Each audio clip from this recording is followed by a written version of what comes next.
Welcome to Swim Angelfish, educational discussion for coaches. Yeah, today we really want to talk to all the coaches out there, and based on all of our experience working with swimmers with special needs, we want to open up a discussion about how is the best way to get you to include these swimmers on swim teams, to create more diversity in your swim team, and to just have more general knowledge of how to work with these swimmers that learn differently. And now today there's a lot more inclusion Yeah. and diversity, and the expectation for coaches is that they do come up with ways to include a variety of different kind of special needs children and young adults. So parents are wanting this. Our community of children with special needs is growing, and how great that you can now have this understanding of what to do with these kids that are really wanting to join your team. We're going to use the acronym Coaches, and we're going to give you some tips and ideas and ways of thinking for each letter of the word coaches. So Cindy's going to start with the C. Yeah, and you're joining us for this conversation, and although we are an OT and PT team, and we have Swim Whisper swim lesson program that is actually an online certification, I know that all of you watching this are probably coaches, even for some very elite swimmers, maybe from some Learn to Swim programs. So we're really calling this a discussion because letter C is actually collaborate. So collaborating with your Learn to Swim swim instructions, collaborating with your community of people, and thinking about what the word team even means. Like the siblings are on teams. All of the kids, the special needs, usually have a sibling or a cousin or a friend, and they're on a team. Team is together, everyone achieves more. And most of you as coaches are familiar with that. So now we have to ask, how can we help you as a coach to understand the need to create and think outside of the box different types of programs? And a couple of suggestions that we have for you is maybe you can include some kids in your regular existing team, whether it's a developmental swim team or whether it's your actual team from a club team. Give it a try at least. Try and see. You might be surprised. We have a young man who's nonverbal, who's about 6'2", and he actually will copy everybody on a typical swim team. And it's such an opportunity to collaborate and educate everyone.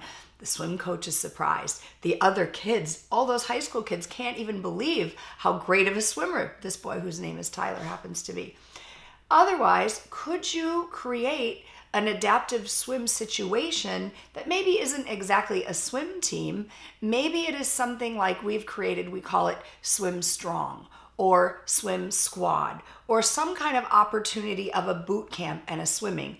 Opportunities where you come to this team and you're able to do swim team-like things. Yeah, I'm going to talk about observe.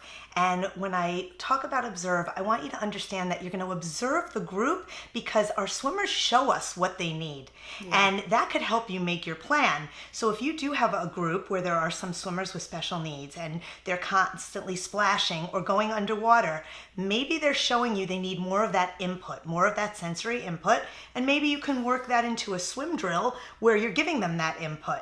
And a couple of things that we use, which are strategies that help our kind of group stay organized, because let's admit, sometimes it looks like structured chaos when we are trying to have a group, but we use visual schedules, or we'll use an object, maybe a green disc and a red disc, and when they get to the red disc, they stop and wait. When they get to the green disc, that means continue going, kind of like a stop sign. But getting that concept of a circle swim, I know Cindy in some of her groups uses the lane line. Yeah. So instead of doing a circle swim in one lane, everybody moves up in one lane, they go under the lane line, and they understand they move down in the next lane. So being open to observing the group and making a plan to keep everybody moving together.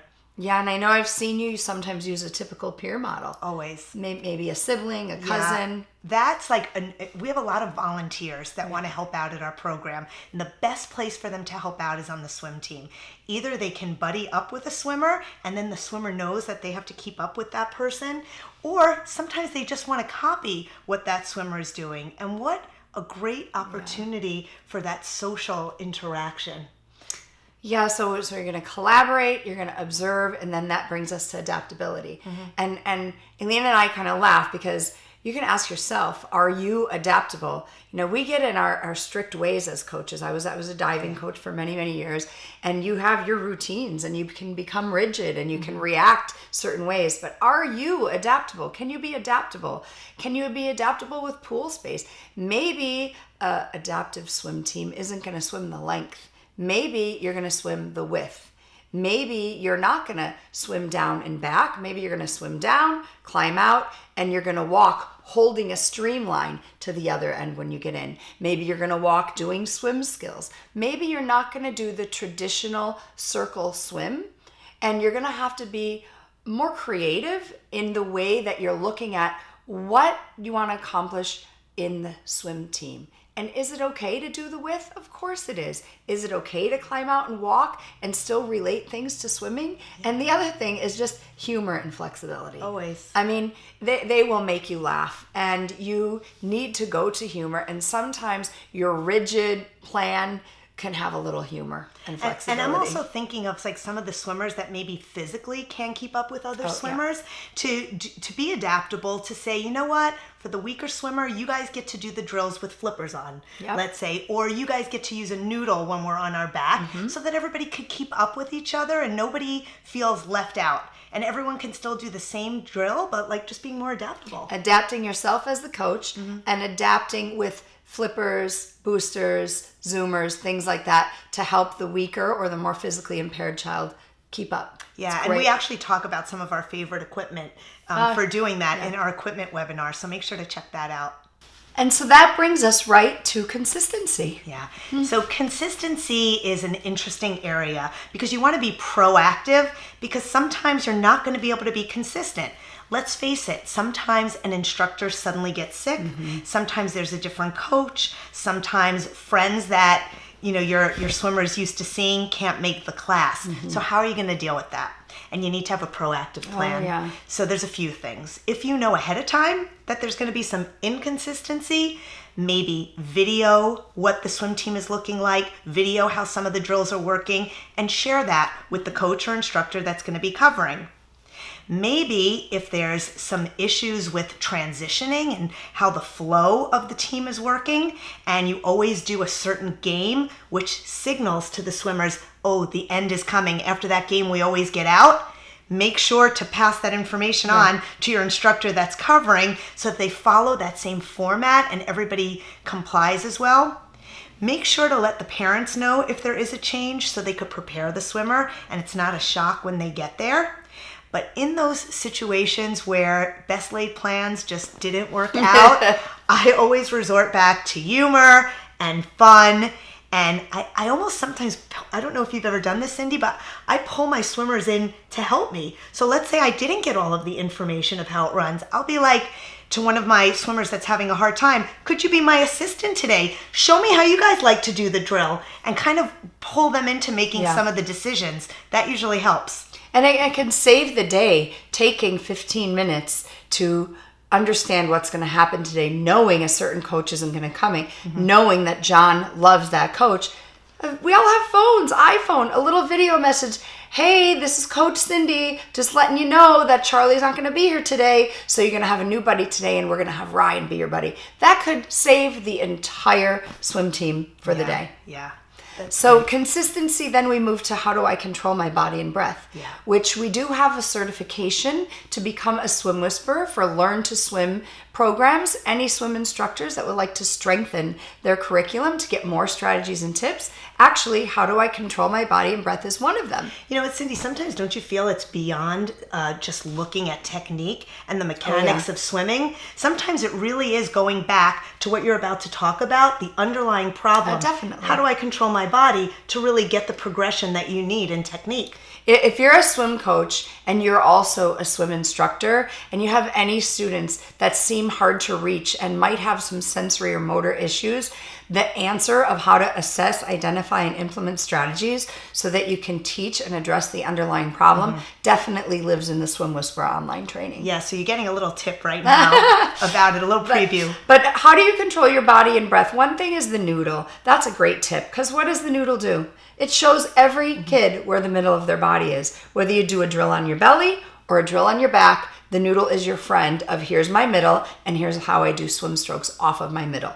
The other thing is we sometimes use barbells and little smileys that you can hold on. And it gives a little resistance for those swimmers that can't figure out how to control their body, and they swim slapping the water or they swim rolling and they can't quite figure it out. Giving them some kind of stability. A little bit of a dumbbell, a little bit of a smiley, maybe some tennis balls, because believe it or not, that even gives a little bit of flotation and resistance. And then the other thing when we're talking about breath, to really feel where your breath is. And for some kids that have ADHD that are on your team, this will work beautifully.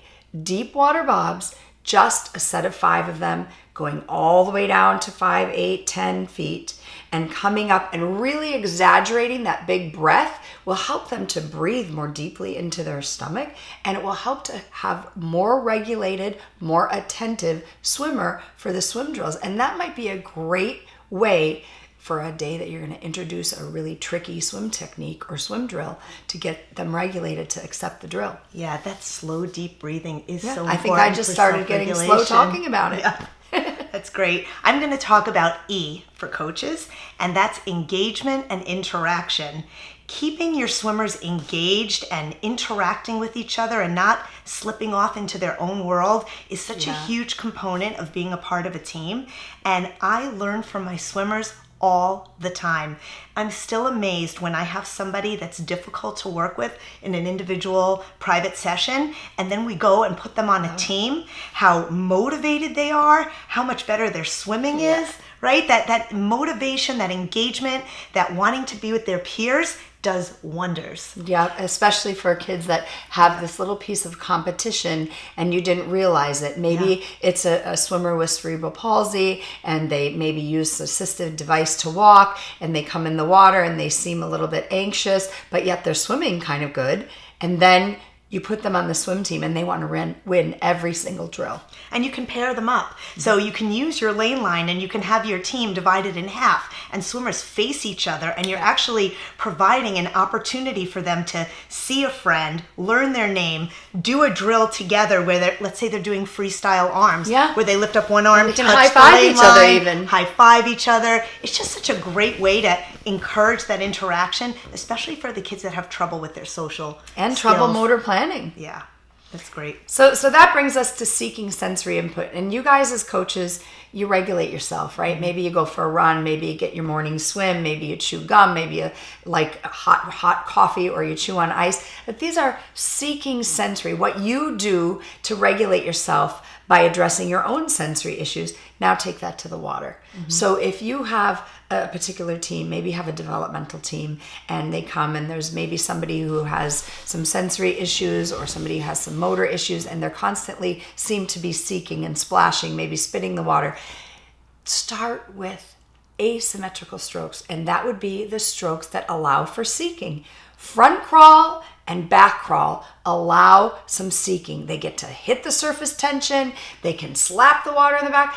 Let them have a lap of that, a lap or two of that, and they'll satiate that seeking and then be more regulated for the rest of your swim drills. Yeah. So what happens with some of this input that happens naturally when you're swimming is it actually releases neurochemistry in your brain. So there's real science behind this. Yeah. Any type of rolling, think about your flip turns. Think about the kids that always want to go underwater. That movement in space, we call that vestibular input in the therapy world. It releases an actual neurochemical in your brain called histamine, which balances out a child's attention.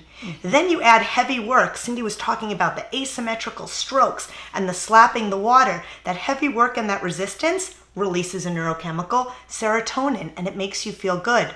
Yeah. Ending with some deep water bobs satiates your system and you get that compression of going underwater.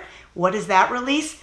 dopamine like a big hug, and you feel good, and you have an organized, well-regulated swimmer. You know, I'm thinking as you're saying that about a swim drill a lot of coaches do, where maybe you do 3 arms on your back, then you roll over and you do something on your belly. Or that I've seen some drills where they're holding one arm up in the air and kicking, and then they roll to the other side. So thinking about the rolling drills in a different light, that it's releasing some histamine for some regulation. So these are some tips we have for you and our discussion today on coaches and adaptive swim and inclusion, and just thinking outside of the box of what you can do with program development to address the growing need. Yeah, keep the discussion coming. Keep your minds open. Follow us and subscribe to our social media channels on YouTube, on Facebook, Twitter, Instagram. We're always adding more information. We're always starting these conversations because they need to happen. You can find links to the handout that goes along with the acronym Coaches in our bio, and just be adaptable and open because these kids need you. They need you to be more inclusive. They need you to be more diverse. And we're so happy you tuned in today. Thank you. Thank you.